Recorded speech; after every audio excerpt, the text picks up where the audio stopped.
اس وقت عالمی سطح پر یہودی جمع عیسائی بریکٹ میں کر لیجیے، اور امریکہ جمع یورپ یہ بریکٹ میں کر لیجیے، ان کا اندر معاملہ کیا ہے؟ اصل جو ہے اس میں پیچھے مائنڈ ہے، ماسٹر مائنڈ، سازشی ذہن، وہ یہود کا ہے۔ باقی عیسائی اعلی کار بن گئے ہیں۔ جو 100% اعلی کار ہے یہود کا وہ پروٹیسٹنٹس ہیں۔ پروٹیسٹنٹزم یہود ہی نے پیدا کرایا تھا، یہود ہی نے یورپ کے اندر سود کا رواج شروع کروایا، ورنہ سود حرام تھا وہاں پر بھی، یوزری بھی اور کمرشل انٹرسٹ بھی، دونوں حرام تھے، یہ یہودیوں نے کروایا۔ اور پھر پہلا بینک بنوایا ہے انگلستان کے اندر، بینک آف انگلینڈ، اور جو پوپ کے خلاف بغاوت کرائی تو پہلی بغاوت ہوئی انگلستان کے اندر، جو چرچ آف انگلینڈ علیحدہ ہو گیا پوپ سے، اور اسی کو یہودیوں نے قرار دیا یہ ہمارا ماڈرن اسرائیل ہے، یہ اسرائیل ہمیں دیا ہے گاڈ نے، یہ جو ہے برطانیہ۔ اس کے کچھ عرصے کے بعد یہی جو ہے ایکسوڈس ہوا ہے اور وہ امریکہ میں جا کے آباد ہوئے، لہذا امریکہ کو بھی جیوز نے کہا ہے دس از اندر اسرائیل، یہ ہمارے اصل اسرائیل، ماڈرن اسرائیل یہ ہے، اس لیے کہ جو انہیں وہاں پر اقتدار حاصل ہوا ہے، جو قوت حاصل ہوئی ہے، جس قدر دولت انہوں نے وہاں جمع کی ہے، وہاں کے جس طریقے سے جکڑ لیا ہے حکومتوں کو، فرنگ کی رگے جہاں پنجے یہود میں ہے۔ ٹھیک 100 سال پہلے علامہ اقبال یہ مشاہدہ کر کے آ گئے تھے یورپ میں، اور کون دیکھنے والا تھا کہ وہاں کیا ہو رہا ہے، بیہائنڈ دی سین کیا ہے، سامنے کیا ہے، پردے کے پیچھے کیا ہے۔ فرنگ کی رگے جہاں پنجے یہود میں، اس وقت فرنگ کا امام تھا برطانیہ، یہ وہ سلطنت تھی جس پر سورج کبھی غروب نہیں ہوتا تھا۔ آج وہ فرنگ کا امام امریکہ ہے، یہ برطانیہ تو اب وہ جو ایک نظم ہے کہ بچپن میں پڑھی تھی، London bridge is going down going down going down, اس کی مثال ہے۔ برطانیہ کی کوئی حیثیت ہی نہیں ہے، ورلڈ پاور کی حیثیت نہیں ہے، وہ تو چھوٹا بھائی اس نے بنا رکھا امریکہ نے اپنا، تو اس حیثیت سے جو ہے اس کی کوئی حیثیت ہے، ورنہ کوئی اور حیثیت نہیں۔ بہرحال ان دونوں میں یہ ہے کہ پیچھے ماسٹر مائنڈ، سازشی ذہن، پلاننگ، اسکیم ساری یہودیوں کی، اعلی کار امریکہ سب سے بڑھ کر، اس کے بعد برطانیہ، اور اس میں اصل پروٹیسٹنٹس، ان میں بیپٹسٹ، ان میں اس سے بھی آگے بڑھ کر ایونجلسٹ، جن کو کہتے ہیں بورن اگین کرسچنز، جن کو کہتے ہیں نیو کنزرویٹو کرسچنز، یہ تمام اصطلاحات آپ اخبارات میں پڑھتے ہوں گے، ان کو گروپ کر دیجیے۔ یہ اصل اعلی کار، ان کو ایک نیا نام دیا گیا ہے کرسچین زائنسٹ۔ ایک یہودی زائنسٹ ہیں، سارے یہودی زائنسٹ نہیں ہیں، بہت سے یہودی ہیں جو یہ زائنسٹ کے مخالف ہیں۔ چنانچہ میری ہیوسٹن میں ملاقات ہوئی تھی ڈاکٹر وشوگراد، بہت بڑا پروفیسر ایمیریٹس یہودی، لیکن یہ کہ اس نے کہا، بڑے اجتماع میں کہا، ہمارا اجلاس تھا وہاں پر، ہم نے یہ جو ہے بلایا تھا ایک یہودی، ایک عیسائی اور ایک مسلمان، تینوں جو ہے وہ تقریریں کریں۔ انہوں نے کہا تھا کہ وی آر ناٹ سپورٹنگ اسرائیل۔ اس نے وہ عیسائی جو آیا ہوا تھا پروفیسر، اس کی طرف they are supporting Israel, we are not supporting Israel. اسی طرح میری جو ہوئی تھی round table conference, round table, اس میں ایک یہودی پروفیسر تھے، وہ ہسٹری کے پروفیسر، میں نام بھول رہا ہوں ان کا، انہوں نے کہا آئی ایم اینٹی زائنزم، میں زائنزم کے خلاف ہوں۔ تو زائنسم جو ہے اصل میں ایک سیکولر یہودیوں کی تحریک ہے، اور اس کے سب سے بڑے سپورٹرز کرسچین زائنسٹ وہ امریکہ میں بیٹھے ہوئے۔ تو یہ ہے صورتحال۔ یہ جان لیجئے کیتھولکس جو ہیں یہ اتنے پرو یہودی نہیں ہیں، اب رفتہ رفتہ وہ بھی اس کے اندر آ کر شامل ہو گئے۔ یورپ جو ہے زیادہ کیتھولکس ہے، رومن کیتھولکس۔ رومن کیتھولکس کا یہ بھی آپ نے جملہ پڑھ سنا ہوگا کہ یہ جو ترکی جو ہے ہمارا ملک، یہ جو کوشش کرتا رہتا ہے گھسنے کی یورپین یونین کے اندر، تو ایک دفعہ جان شراق نے کہا تھا، بڑا پیارا جملہ تھا، Why doesn't Turkey understand that we are a Christian club؟ یہ ہماری جو یونین ہے یورپین، یہ تو کرسچین کلب ہے، وہ مسلمان ہے، وہ کس وجہ سے آنا چاہتا ہے بندہ، کیوں خود داخل ہونا چاہتا ہے؟ Why doesn't Turkey understand that we are a Christian club؟ لیکن یہ ہے رومن کیتھولکس، اور ان کا میں بعد میں آپ کو بتاؤں گا۔ یہی آپ کو معلوم ہے کہ یورپ نے عام طور پر اسرائیل کا اتنا ساتھ نہیں دیا جتنا جو امریکہ دیتا رہا ہے، اور کسی درجے میں ان کے دلوں میں سافٹ کارنر جو ہے عرب فلسطینیوں کے لیے بھی رہا ہے۔ یہ معاملہ ایران کے بارے میں بھی رہا ہے، جس قدر اسٹرانگ ایکشن امریکہ لینا چاہتا ہے، یہ جو ہے اس کے ساتھ نہیں ہے۔ یہ دونوں کا فرق ہے، وہ میں اس کا ایک بنیاد بعد میں بتا دوں گا آپ کو۔ بہرحال ان کا ایک جو ایجنڈا ہے وہ دو، سمجھیے کہ دو اس کے نکات ہیں، دو رسیوں کے مانند یہ آپس میں بٹا ہوا ہے۔ پہلا، عالم اسلام کے مادی اور مالیاتی وسائل، خصوصاً تیل پر قبضہ، یہ ان کا دنیاوی اعتبار سے، دولت کے اعتبار سے، وسائل کے اعتبار سے اس وقت کا ایجنڈا ہے۔ ویسے تو اس سے اوپر وہ چاہتے ہیں پوری دنیا پر، وہ تو بات کی بات ہے، لیکن ابھی نہ وہ روس کو چھیڑ رہے ہیں نہ چین کو چھیڑ رہے ہیں۔ چین تو ان کا سب سے بڑا جو ہے بزنس پارٹنر ہے، سب سے بڑا، اور چین کو رفتہ رفتہ وہ اپنی لائن پر لا رہے ہیں۔ اب تو صرف یہ کہ وہ ایک پارٹی گورنمنٹ وہاں رہ گئی ہے، جو کہ کمیونزم کے دور کی یادگار ہے، باقی ان کی جو اکانومی ہے وہ تو آ چکی ہے اسی رخ کے اوپر جو یورپ کی ہے، مغرب کی ہے۔ نمبر 2 ایجنڈا کیا ہے؟ دنیا میں کہیں بھی اسلام کے بحیثیت ایک نظام زندگی ظاہر ہونے کا کوئی موقع نہیں دینا۔ We have to nip the evil in the bud at any cost۔ یہ ان کے ایجنڈے کا دوسرا بڑا ہے۔ یہ 2 ہے انٹرٹوائنڈ، جیسے آپ لڑیوں کو پٹ دے کر رسی بناتے ہیں، ایسے یہ 2 لڑیے ہیں۔ اسلام کا پولیٹیکل سوشو اکنامک سسٹم کہیں نہ آ جائے دنیا میں، ہو نہ جائے آشکارا شر پیغمبر کہیں۔ یہ ابلیس نے کنکلوڈ کیا ہے، وہ جو ابلیس کی مجلس شورا ہے، ہو نہ جائے آشکارا شر پیغمبر، کہیں ایسا نہ ہو کہ پیغمبر کی شریعت دنیا کے سامنے آ جائے، پیغمبر کا نظام آ جائے۔ الحذر، آئین پیغمبر سے 100 بار الحذر۔ حافظ ناموس زن، مرد آزما مرد آفری، یہ معاشرتی نظام ہو گیا۔ موت کا پیغام ہر نوع غلامی کے لیے، نہ کوئی فخور و خاکہ، نہ گدائے رہنشی، یہ سیاسی نظام آ گیا، اور کرتا ہے دولت کو ہر آلودگی سے پاک و صاف۔ منعموں کو مال و دولت کا بناتا ہے امین۔ تم دولت کے امین و مالک نہیں ہو، اور اس سے بڑھ کر اور کیا فکر و عمل کا انقلاب؟ بادشاہوں کی نہیں، اللہ کی ہے یہ زمین، ان الارض للہ۔ یہ نظام کہیں نہ آ جائے دنیا، یہ ہے جس پہ کہ وہ خطرہ محسوس کر رہا تھا۔ اور اس کے بعد یہ کہتے ہیں، یہ تو تھا عصر حاضر کے تقاضے، لیکن یہ کہ صورتحال کیا ہے؟ ہو نہ جائے آشکارا شر پیغمبر کہیں، ہے یہی، یہ معاملہ اس طرح رکھو کہ خود مومن ہے محروم یقین۔ یہ غنیمت ہے کہ خود مومن ہے محروم یقین۔ ہمیں اگر کوئی سہارا ملتا ہے تو اس سے کہ مومنوں کو بھی، نام نہاد مسلمانوں کو بھی اپنے اس نظام پر یقین نہیں۔ وہ نماز پر یقین رکھتے ہیں، روزے پر رکھتے ہیں، زکوٰۃ کو بھی جو بھی اللہ تعالیٰ جس کو توفیق دیتا ہے، حج کرتے ہیں، عمرے کرتے ہیں، یہ ہے سب، لیکن یہ کہ یہ غنیمت ہے، چشم عالم سے رہے یہ پوشیدہ یہ آئین تو خوب۔ وہ ابلیس کہتا ہے کہ یہ آئین چشم عالم سے پوشیدہ رہنا چاہیے۔ یہ غنیمت ہے کہ خود مومن ہے محروم یقین۔ ہمارے لیے جو ہے اگر کوئی سانس لینے کی جگہ ہے وہ یہ ہے، حوصلہ افزائی اگر ہے تو اس میں ہے کہ خود مومن محروم یقین ہے، اس کے سامنے وہ راستہ ہے ہی نہیں۔ اب لیجیے یہودیوں کے ایجنڈے کو میں تجزیہ کر رہا ہوں۔ سب سے پہلے world bank, IMF، globalisation, TRIPS, ان تمام ہتھ کنڈوں کے ذریعے عالمی مالیاتی استعمار، جو بظاہر امریکہ کا ہوگا حقیقتاً یہود کا ہوگا۔ یہودیوں کے نزدیک پوری نوع انسانی حیوانوں کے مانند ہے۔ They are not human beings, they are goyams, they are gentiles۔ یہ انسانی شکل میں حیوان ہے، اور جیسے حیوانوں کو ایکسپلائٹ کرنا، استعمال کرنا انسانوں کا حق ہے۔ گھوڑے کو آپ باندھتے رہے ہیں نا ٹانگے کے آگے، اور بیلوں سے آپ ہل جتواتے رہے ہیں، تو جیسے یہ حق ہے ایسے ہمارا حق ہے پوری دنیا کے جو ہے وسائل ان کو کھینچے۔ ہاں جیسے گھوڑے اور بیل کو بھی کوئی نہ کوئی دانہ تو ڈالنا پڑتا ہے، چارہ دینا پڑتا ہے، تو ان کو بھی کچھ دو۔ یہ پوری نوع انسانی ورکرز بن کر رہ جائے، حیوان بن جائیں، بالکل شہوت کے غلام بنا دو انہیں، اخلاقی اقدار کا بیڑا غرق کر دو، خاندانی نظام کو تہوبارہ کر دو۔ یہ باقاعدہ جو protocols of the elders of the Zion تھے سب میں موجود ہے، لکھا ہوا، جو 1897 میں انہوں نے پاس کیا اپنا پروگرام، بیسل میں، سوئٹزرلینڈ کا ایک شہر ہے۔ Protocols of the elders of the Zion, ان کو حیوان بنا دو، بس حیوانوں سے کام لیتے رہو۔ ہاں ان کی کمائی کا کچھ حصہ ان کے لیے چھوڑ دو، وہ بھی زندہ رہیں، وہ بھی آخر کام کیسے کریں گے، اور اصل جو ہے ملائی کھینچ دو اپنے اس نظام کے ذریعے سے۔ World bank, IMF، stock exchange, TRIPS, globalisation, اس کے ذریعے سے عالمی مالیاتی استعمار۔ نمبر 2 ایک ہے ان کا ایجنڈا، یہ تو عالمی ہے۔ دوسرا ایجنڈا کیا ہے؟ وہ لوکل ہے۔ وہ کیا ہے؟ گریٹر اسرائیل کا قیام، جس میں مصر کا سارا زرخیز علاقہ شامل ہوگا، جو ڈیلٹا کا علاقہ کہلاتا ہے اس کا، جہاں کے اس وقت کے بادشاہ نے، حضرت یوسف علیہ السلام کے زمانے کے بادشاہ نے، وہ فرعونہ کے خاندان میں سے نہیں تھا، وہ عرب تھا، عربوں ہی سے کسی وقت کوئی قوم آئی تھی جو کہ مصر پر قابض ہو گئی تھی، اس نے حضرت یوسف کے خاندان کو لا کے وہاں آباد کیا، بہترین جشن کا علاقہ کہلاتا ہے، بہترین۔ وہ کہتے ہیں ہمارا ہے، ہم رہے وہاں پر کئی 100 برس تک رہے، عراق ہمارا ہے، وہاں ہمیں قید میں رکھا گیا، نبوکدنضر لے گیا تھا۔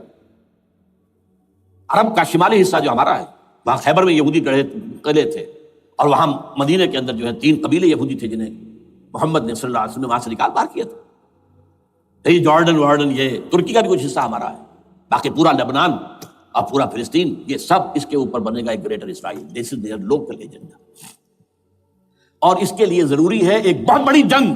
ایسے آسانی سے نہیں ہو جائے گا.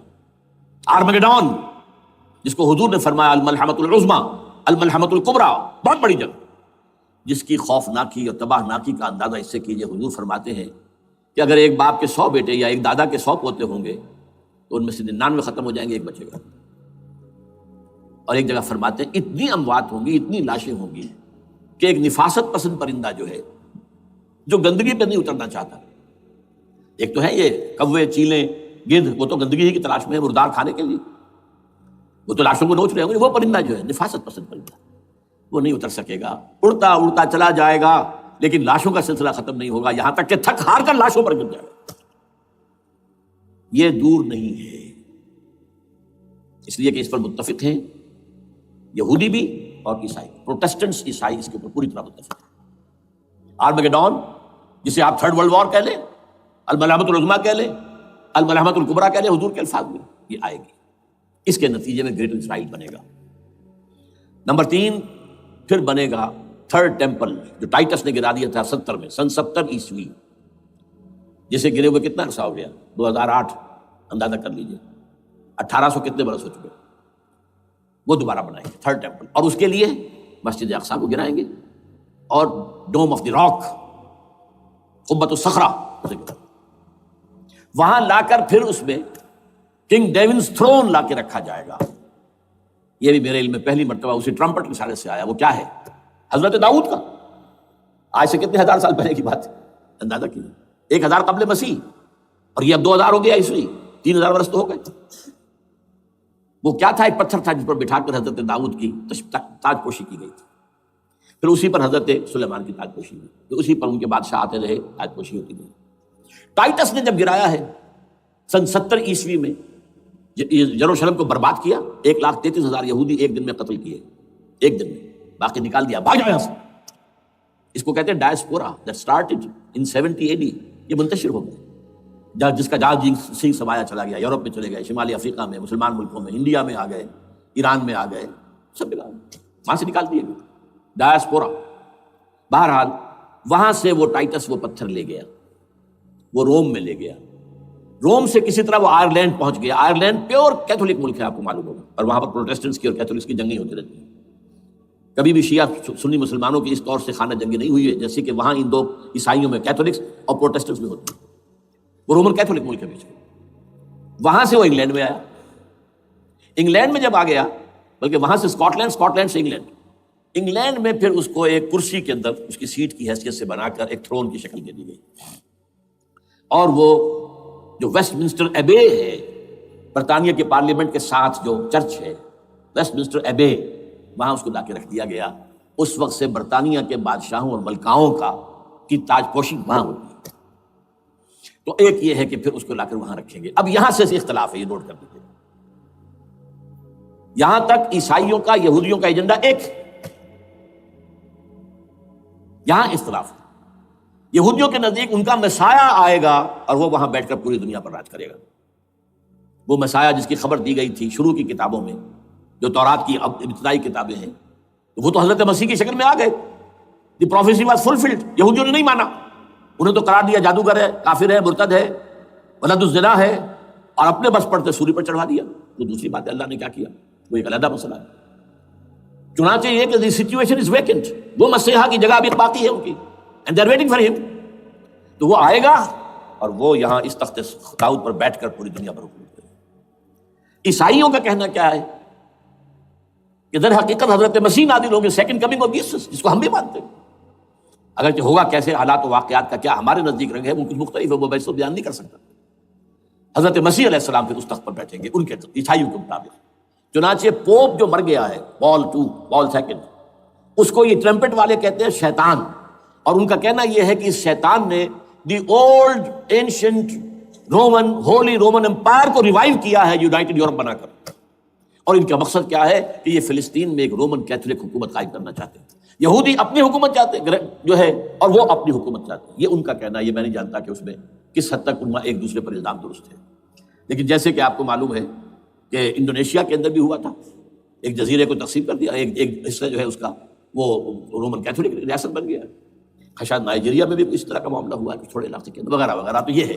لیکن بہرحال یہ ان کا عیسائیوں کا معاملہ کیا ہے، میں نے جیسا کہ بتایا کہ یہ تو اس ایجنڈے کے اندر متفق ہے، اور عیسائی بھی ورلڈ ڈومینیشن، مالیاتی جو ہے استعمار، اس کے لیے کوشاں ہیں۔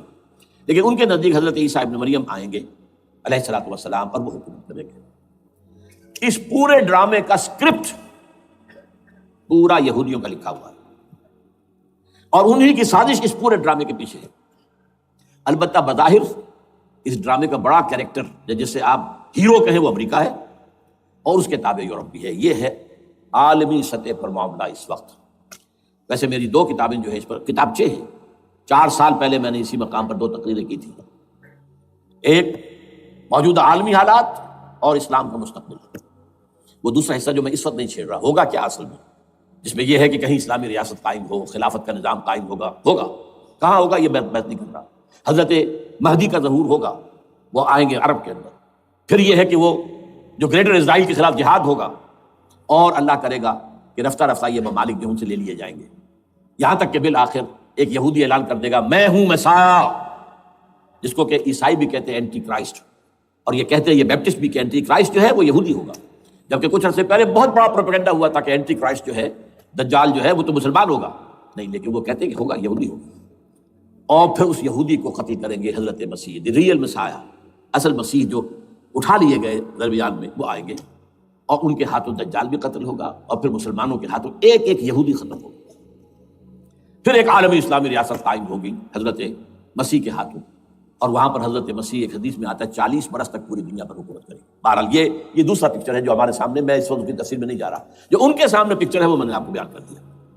اب اس میں تجزیہ کیجئے افغانستان پر حملے کا اصل سبب، جو میں نے 2 بتایا نا، 2 لڑیاں ہیں ان کے ایجنڈے کی، ایک اسلام کہیں ظاہر نہ ہو جائے، اسلام کا نظام ظاہر نہ ہو جائے، اور ایک مسلمانوں کے مالیاتی، خاص طور پر تیل کے وسائل پر قبضہ۔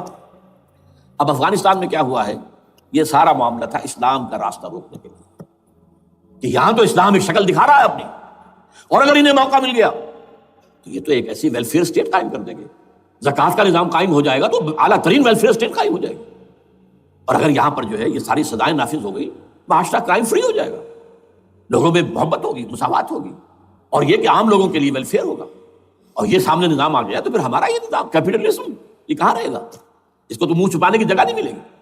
لہذا افغانستان پر حملے کا اصل موٹیو یہ ہے۔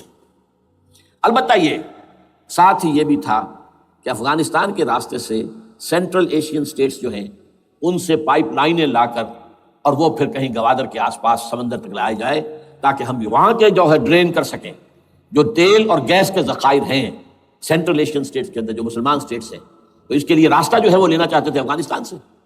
اب وہ جہاں تک افغانستان کا تعلق ہو تو ان کے قبضے میں ہے، جب چاہیں کر لیں۔ اب پاکستان کا معاملہ جو تھا وہ جیسا کہ میں نے کہا کہ اس کا راستہ وہ رک گیا، جبکہ انہیں واپس جانا پڑ گیا۔ لیکن انہوں نے افغانستان میں کوشش کی، طالبان کے زمانے میں یونیکول جو ہے ان کی سب سے بڑی جو ہے کمپنی ہے، اس نے مذاکرات کیے، وہ دیکھ کر حیران رہ گئے کہ یہ ان پڑھ، یہ ملے ملاٹے جو ہیں یہ تو بڑے ٹف بارگینر ہیں۔ اس طریقے سے پاؤں جما کر طالبان نے جو ان کے ساتھ مذاکرات کیے ہیں اور ان سے اپنی شرطیں پیش کی ہیں کہ وہ گھبرا کر بھاگ گئے۔ یہ صورتحال بھی تھی افغانستان پر قبضہ کرنے میں، لیکن یہ ہے کہ اصل کیا تھا کہ وہ اسلام کی کوئی شکل دنیا کے سامنے نہ آنے پائے، جو ان کا میجر ہے۔ اسی لیے پورا عالم کفر جمع ہے، امریکہ، یورپ، روس، چین، سب جمع ہے، بھارت تو ہے ہی ہے، یہ سب جمع ہے۔ آپ یاد ہوگا جب لال مسجد کا حادثہ ہوا ہے اور ہمارا یہ بدبخت اور بدمعاش انسان، اس نے صرف خود جان بوجھ کر اسے بڑھایا، ایک پھنسی کو پھوڑا بنایا، اس میں پھر شگاف دیا اور شاباش لی ہے۔ امریکہ سے شاباش آ گئی، نیٹو سے شاباش آ گئی، رشیا سے شاباش آ گئی، چائنا سے شاباش آ گئی۔ وہ چونکہ محسوس کر رہا تھا کہ اندرون ملک تو میری اب کشتی ڈگمگا رہی ہے، ڈاواڈول ہے، I have to have more support from outside, اور for that I have to do it۔ کہ دیکھو میرے عین قلب میں پاکستان کے یہ پھوڑا نکل آیا تھا، یہ بنیاد پرستی کا اور یہ شدت پسندی کا اور یہ تنگ نظری کا اور یہ فلاں کا، یہ دہشت گردی کا، اور میں نے دیکھو کیسے اس میں چیرا دیا ہے، کتنے لوگوں کو ختم کر دیا ہے۔ اچھا، اس میں یہ بھی ذہن میں رکھیے کہ افغانستان کے بارے میں یہودیوں کے علم میں ہے کہ حضور کی حدیث کیا ہے۔ حضور کی حدیث ہے یخرج من خراسان رایات سود، خراسان کے علاقے سے کالے جھنڈے لے کر فوجیں چلیں گی. لا یردھا شیء، کوئی طاقت ان کو رخ نہیں موڑ سکے گی. حتیٰ تنصب بیلیا، یہاں تک کہ وہ آ کے بیت المقدس میں جھنڈے گاڑ دیے جائیں. دے نو اٹ، یہ جان لیجیے یہ لوگ پڑھے لکھے لوگ ہیں. میں آپ کو ایک واقعہ سناتا ہوں. جب 1967 میں یہودیوں کو فتح ہوئی بہت بڑی، اور پورا یروشلم اب ان کے قبضے میں آ گیا، ایسٹ یروشلم جو کہ ابھی جارڈن کے قبضے میں تھا. تو جب موشے دایان تھا وہ کانا، وہ داخل ہوا فاتح کی حیثیت سے، تو اس کے ساتھ ایک ربائی تھا بہت بڑا، چیف ربائی یہودیوں کا بہت بڑا عالم، اور وہ رو پڑا. تھا تو فتح کا وقت، خوشی کا، رویا. So this is the beginning of the end, یہ الفاظ آئے اخبارات کے اندر. گویا کہ اب یہ آخری ڈرامہ جو ہے شروع ہو گیا ہے. وہ آخری ڈرامہ انہیں معلوم ہے ان کی تباہی پر ختم ہونا ہے. اس میں حضرت مسیح کے نزول کے بعد یہ ٹرمپٹ والا بھی لکھتا ہے کہ 80% یہودی قتل ہو جائیں گے، اور میں سمجھتا ہوں کہ 20% اگر صحیح ہے اس کی بات، تو وہ ہوں گے جو اب حضرت مسیح پر ایمان لے آئیں گے. باقی 80% اپنے اس کفر پر اڑے رہیں گے اور قتل ہوں گے. اسی طرح حضور کی ایک حدیث ہے کہ جب یہودیوں کا قتل عام ہو رہا ہوگا، مسلمان قتل کریں گے، تو اگر کسی درخت کے پیچھے یہودی چھپا ہوگا تو درخت پکارے گا، اے مسلمان، یا عبداللہ آؤ ادھر، یہ میرے پیچھے یہودی چھپا ہوا، قتل کرو اسے. کسی پتھر کے پیچھے چھپے گا تو پتھر بولے گا، سوائے ایک درخت غرقد کے، کہ غرقد یہودیوں کا درخت ہے، وہ پناہ دے گا. اور آج اسرائیل میں سب سے بڑی پلانٹیشن غرقد کی ہے. They know it. اسی لیے افغانستان، خراسان، یہ افغانستان کا ہارٹ ہے افغانستان. اور یہ بھی جان لیجئے ہمارا جو مالاکنڈ سے اوپر کا علاقہ ہے یہ بھی خراسان کا حصہ ہے، اولڈ خراسان، جیسے گریٹر خراسان کہا جاتا ہے ہسٹری میں.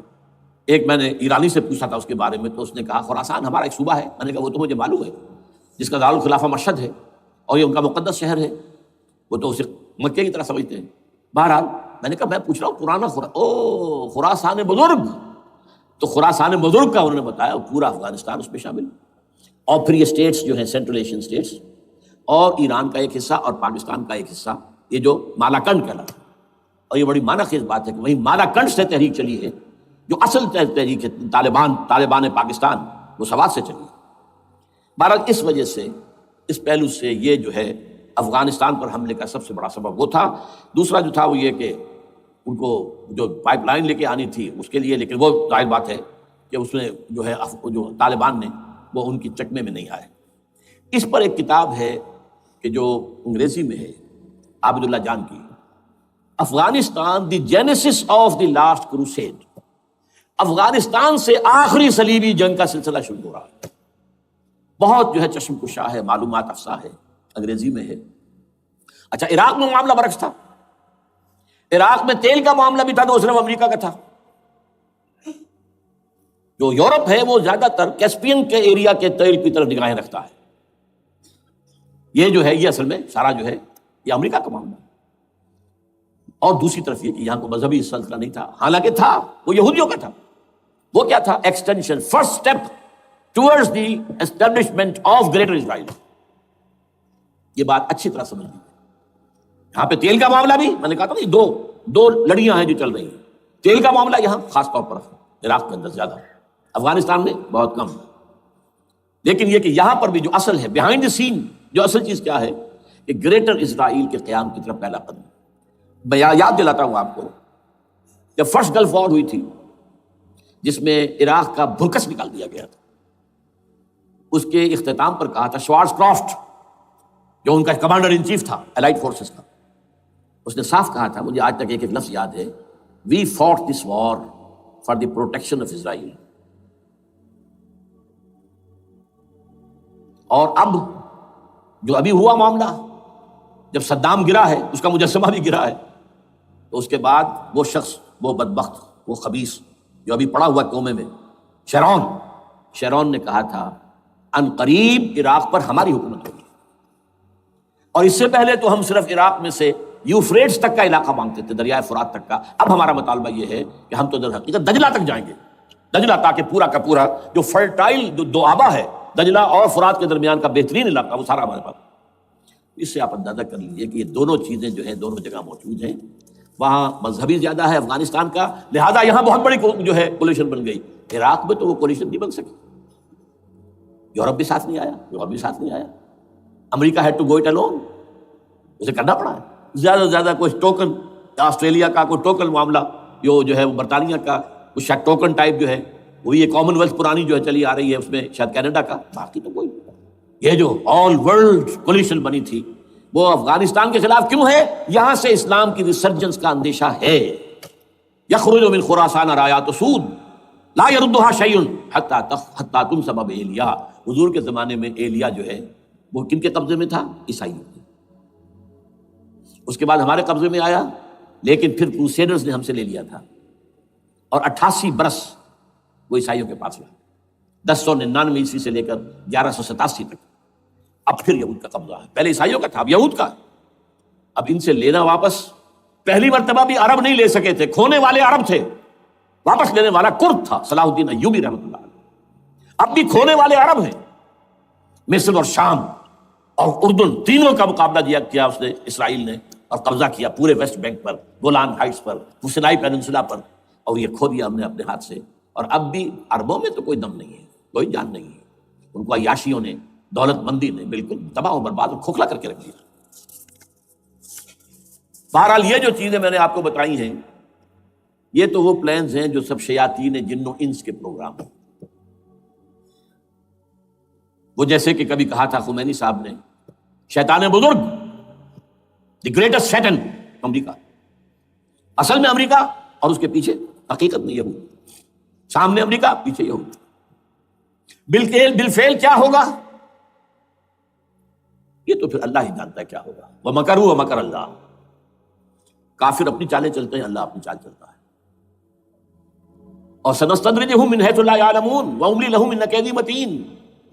اے نبی آپ گھبرائیں نہیں، ہم ان کافروں کو رفتہ رفتہ وہاں سے لے آئیں گے جہاں سے آپ کو بھی انہیں احساس تک نہیں ہوگا کہ یہ تو گرفت میں آ رہے ہیں، ٹریپ ہو رہے ہیں. اور ابھی ذرا میں انہیں ڈھیل دے رہا ہوں. میں املی لہم ان کیدی متین، میری چال بہت مضبوط ہے. وہ اللہ کیا کرے گا وہ میں نے آپ کو بتایا، جھلک دکھا دی ہے. انشاءاللہ اسی علاقے میں پاکستان اور افغانستان، اور اس کا ہارٹ ہوگا یہ پشتونستان، سرحد اور مشرقی افغانستان مل کر پشتونستان. پشتون اسی مشرقی اس میں ہے، پاکستان کا مغربی صوبہ ہے، شمال مغربی سرحدی صوبہ. یہ ہارٹ، اور پھر پاکستان اور افغانستان انشاءاللہ یہی ہوگا. اور پھر یہ کہ یہاں سے فوجیں جائیں گی جو حضرت مہدی کی حکومت جمائیں گی عرب کے اندر. عربوں میں جان نہیں ہے کہ وہ مہدی کی حکومت کو جما سکے. یخرج الناس من المشرق یؤتون للمہدی یعنی سلطان ہی. مشرق کی طرف کے کسی ملک سے فوجیں آئیں گی جو مہدی کی حکومت قائم کریں. عربوں میں دم نہیں. بہرحال ہوگا کیا وہ میں نے کہا کہ یہ تو اللہ کے ہاتھ میں ہے. اب یہ کہ کرنا کیا چاہیے، یہ ہے میری تقریر کا آخری حصہ.